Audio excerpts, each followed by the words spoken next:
Merci, Monsieur Le Texier. Oui, alors mon propos n'était pas là-dessus, c'est de commenter sur le chapitre des discriminations et justement de l'aide sur la possibilité d'exercer, pardon, de participer à la vie publique dans toutes les situations, notamment de handicap. Je voulais en profiter pour faire un petit point sur la situation de Madame Morin, sur l'exercice de son mandat.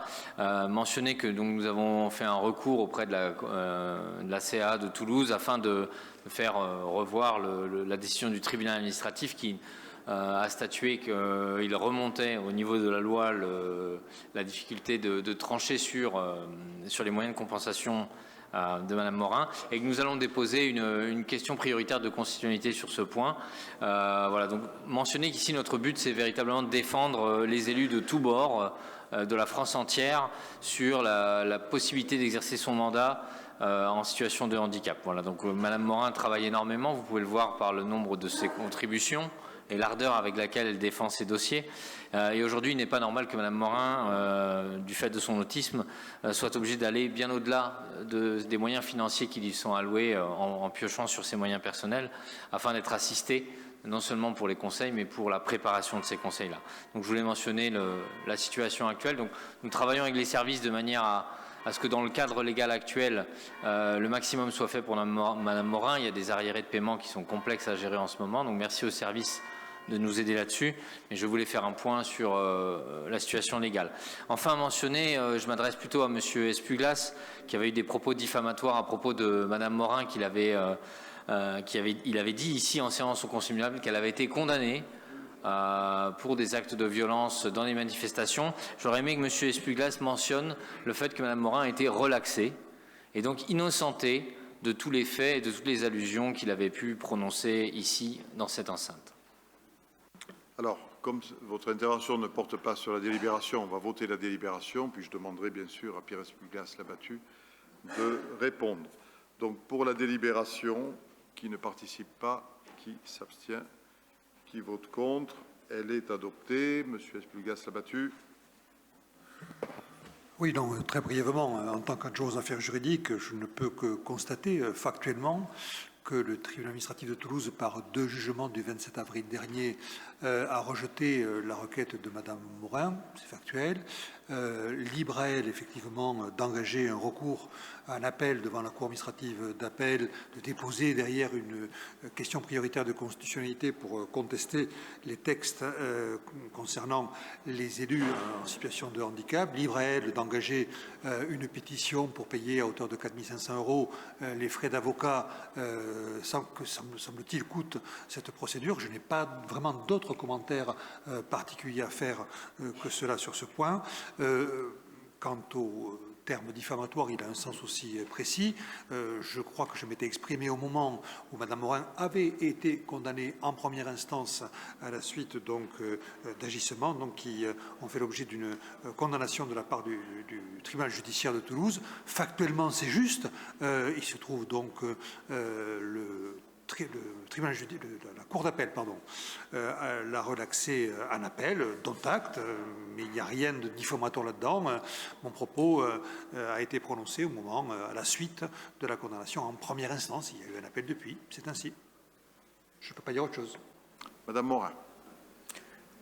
Oui, j'ai entendu ce que vient de dire Monsieur Espuglas.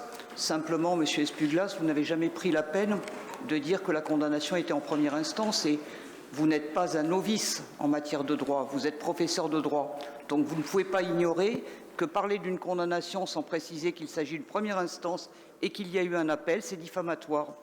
Donc je vous demanderai de vous excuser parce que vous avez eu des propos, vous et vos collègues, qui étaient particulièrement diffamatoires à mon égard. Me faire passer pour quelqu'un de violent alors que je ne l'ai jamais été, et qu'aujourd'hui la justice a reconnu qu'effectivement les policiers ont menti et que je n'ai jamais blessé aucun policier. Je rappelle que c'est quand même moi qui ai eu 5 fractures du pied, une trentaine d'hématomes sur tout le corps. Vous n'avez jamais eu une minute ou un mot de compassion à ce sujet. Donc la moindre des choses, ce serait de s'excuser, mais si vous n'en êtes pas capable, on en prendra acte.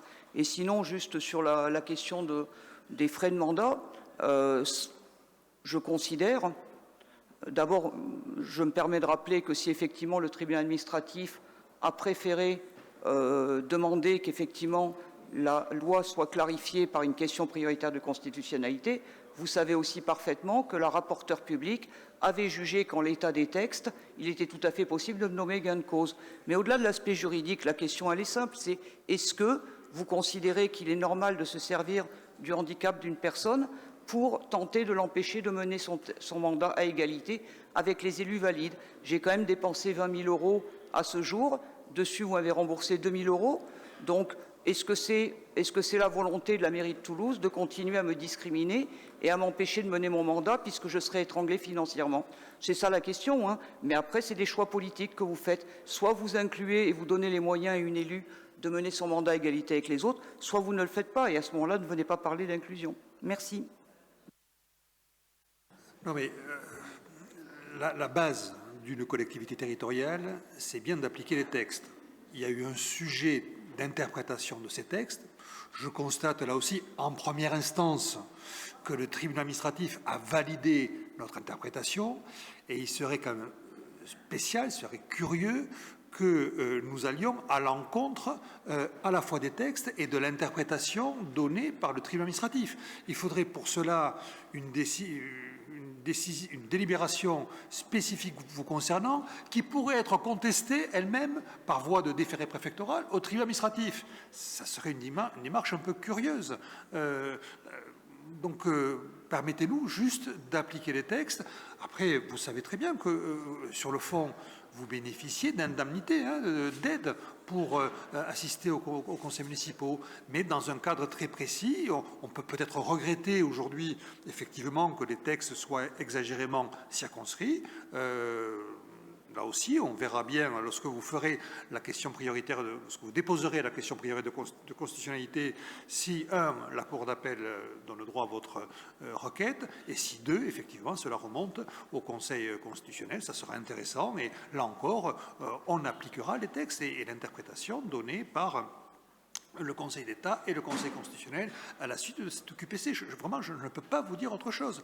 Ensuite, vous présentez mes excuses, mais excuses de quoi? Au moment où je me suis exprimé, il y avait un jugement de première instance. Je relevais ce jugement de première instance.